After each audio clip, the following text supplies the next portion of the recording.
அப்ப விநாயகர் திருப்ப ஒரு விஷயத்தை சொல்றார். விநாயகர் வயலூருக்கு அருணகிரிநாதர் கூப்பிட்டார். 12 வருஷம் அருணகிரிநாதர் திருவண்ணாமலையில தவம் செய்த பிறகு தவம் முடித்த அடுத்த கையோடு அசரீரி கேட்டது, வயலூருக்கு வான்னு கூப்பிட்டார். என்ன கூப்பிட்டார்?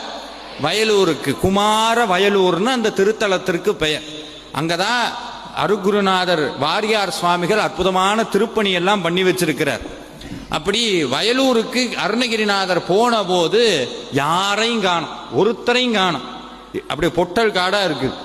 அருணகிரிநாதர் ஒரு நிமிஷம் பயந்து போனார், கத்தரார், அசரீரி பொய்யோ, என்னை நீதான வர சொன்ன, இங்க ஒருத்தரையுமே காணமே, அசரீரி பொய்யோன்னு அருணகிரிநாதர் கேட்ட அடுத்த நிமிடம் ஒரே ஒரு சத்தம் அங்கிருந்து வந்தது, அசரீரி மெய்யே, உன்னை வர சொன்னது உண்மைதான். பதில் பேசினது முருகன் இல்ல, விநாயகர். அதனாலதான் இன்னைக்கும் வயலூர்ல இருக்கிற விநாயகருக்கு பேரு பொய்யாமொழி.